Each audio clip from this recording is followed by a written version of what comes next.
somewhere, and I'm not sure, they said between 30 and maybe 50 enemy killed that night. But that was the worst firefight I ever got into.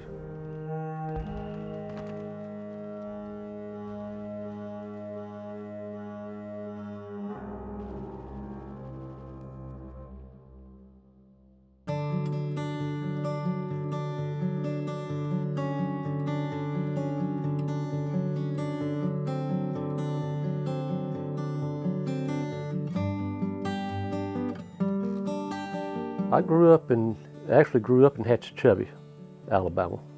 I moved to Eufaula in the 7th grade, or the 8th grade, actually going into the 8th grade. And Eufaula is a small town, about 10,000 people. Growing up in a small town like Eufaula, everybody pretty much knows everybody. School children, we all grew up together, hung out together on Friday nights. And then on Saturdays, most of us worked. We had a job where we did something on Saturdays. So it was like, you know, in a small town, if you didn't have something to do on Saturday morning, we were out there hunting, fishing, just pretty much hanging out in the woods or whatever. It's not like growing up in the city where you just see houses and walls. It's like being, you know, out in the country is a whole different environment. And I think it really helps young people like that when they're growing up to have an environment like that.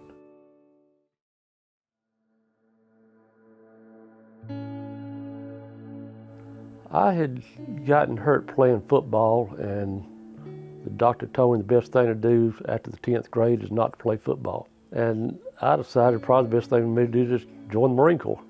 Joined on April Fool's Day while I was still in high school under the 120-day delay program, and wound up at Paris Island in July. That was pretty much it. From there on to Camp Geiger to actually Camp Lejeune, which was Camp Geiger was part of Camp Lejeune, to M60 machine gun school. Came home, got married, and left, went to Camp Pendleton to guerrilla warfare training, and from there to Vietnam. When I got to Vietnam,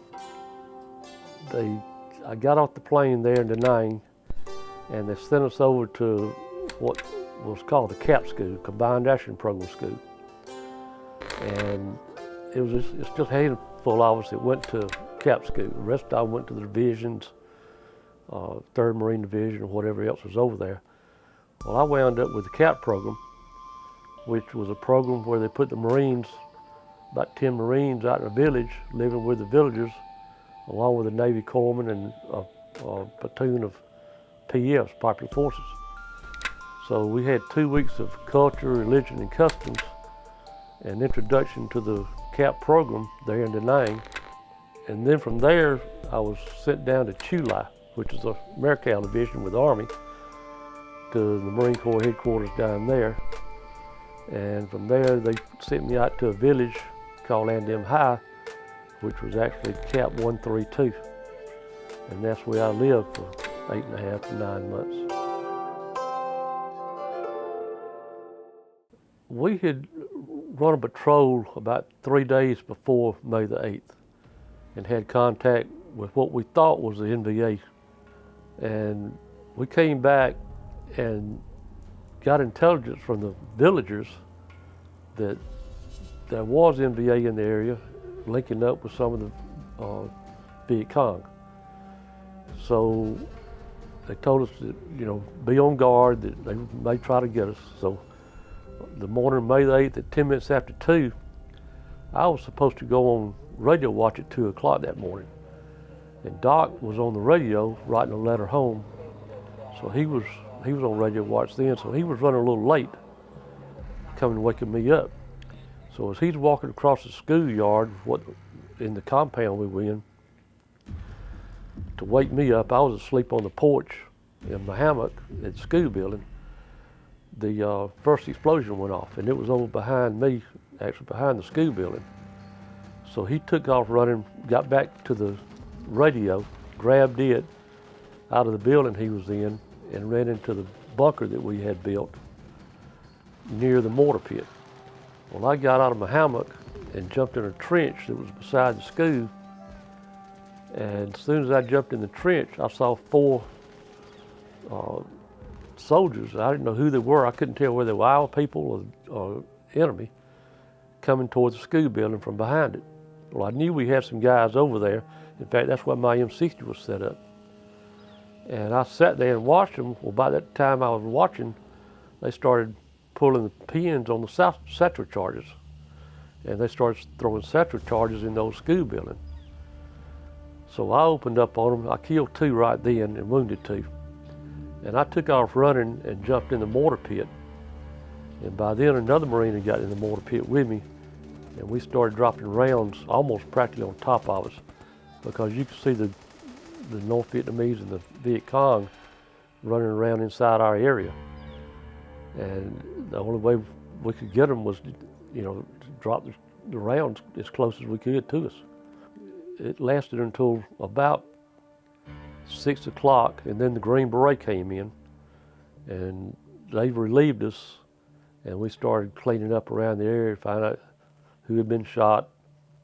I was wounded, 2 or 3 others were wounded. We had 1 KIA Marine, and he got the Medal of Honor. And we lost about 6 or 7 South Vietnamese PS. And we had between 30 and maybe 50 enemy killed that night. But that was the worst firefight I've ever got into.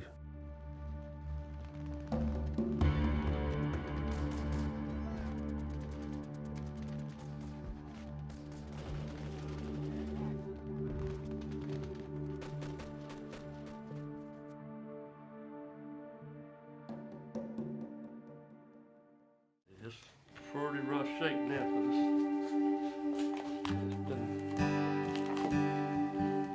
Well, the day I came home, my father-in-law had died. He died that morning around 6 o'clock. I landed in Columbus, Georgia at 6:30 that afternoon. So I came home to his funeral, and they gave me 30 days leave. That was in December the 15th, 1970. So I had to report back to Montgomery to the Marine Reserve up there to find out where I was going on, I think it was around January the 3rd of 71. And they told me, said, you can go ahead and get out because you were wounded in Vietnam, and if you were 2-year enlistee, then you could get out 6 months early if you were wounded. So I came on back and went to work. And I never had time to even think about Vietnam. It crossed my mind some as I was out there working, but I just stayed busy. And then after the first 2 or 3 years, things started slowing down, and start realizing, hey, that's a lot of guys out there that went to Vietnam. I didn't even realize it had gone, because nobody really talked about it back then. And I was already a member of the VFW, but I'd never really been to any meetings. But I got to talking to the guys, and that's when people started wearing the hats, Vietnam veteran. And it was like, hey, these guys are camouflaged in society, and nobody even knows who we are. We just normal people walking around, get veterans, Vietnam veterans, combat veterans. And then people started talking about it, and now it's just gotten it's a lot easier for me to talk about it than what it used to be.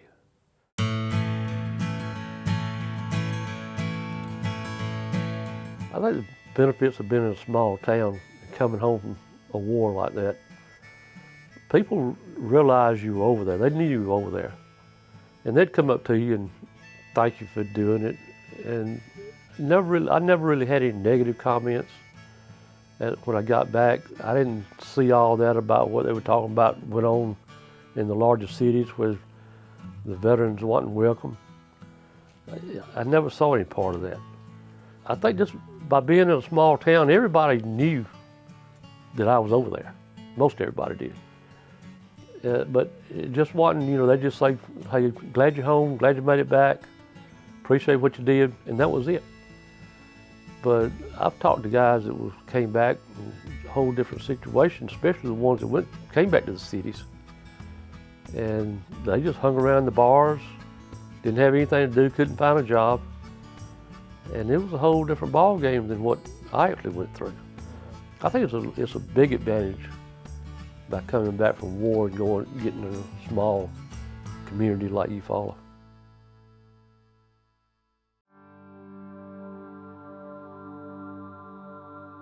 I think these veterans coming back, if they could get on some of these programs that cater to the outdoors, and there's a lot of them out there, especially since in the last 10 years, there's a lot of programs out there, a lot of people out there that's trying to help the veterans. And I think if they get out there and locate a program that they like and get involved in the outdoors, you can handle it. Once you go through what I've been through, and I know that guy's been through a lot more than I have. You know, when you're in the firefights like I've been in and seen what I've seen, I think if you just have a positive attitude and start working with the outdoors, and I think you'll overcome a lot of the problems. I'm proud of what I did. I'm proud of what other veterans have done. I have a lot of pride for America. It's the best country in the world.